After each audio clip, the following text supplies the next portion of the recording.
A long, cinematic English version you can use as a film script base. Dawn came softly to the city, the way it always did, gold light spilling over rooftops, birds calling from invisible trees, market doors creaking open. But in this kingdom, sunrise had a second meaning. Sunrise meant the end of a bride. Inside the palace, the air was cold even in summer. The corridors were wide, polished, and quiet, as if the walls themselves had learned to hold their breath. Servants moved like shadows, eyes lowered, steps careful, hands steady only because fear had trained them. At the far end of the palace stood a door no one spoke about out loud. Behind it was the Hall of Judgment. The minister, an older man with tired eyes and a proud back that could no longer hide his grief,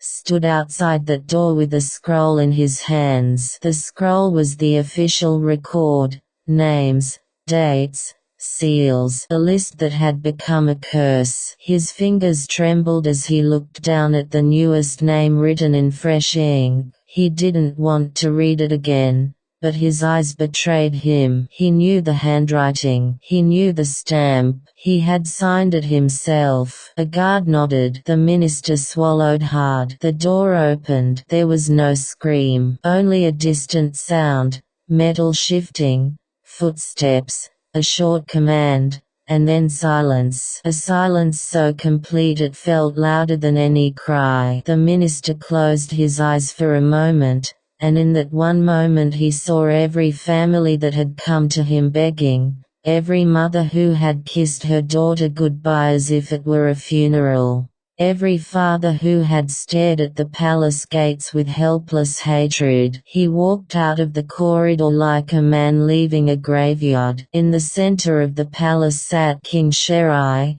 on a throne carved from dark wood and decorated with jewels that no longer looked like wealth, only weight. He was still young enough to have had joy once, still strong enough to conquer kingdoms if he wanted, but his eyes were older than his face. His gaze didn't rest on people, it passed through them. A servant offered him water. The king didn't take it. Another offered him news from the city. The king didn't care. Then the royal advisor, his closest counselor, leaned forward and spoke carefully, like someone stepping near a sleeping beast. "My king, the people are afraid." Sheherazade's mouth tightened. "Good. But fear is becoming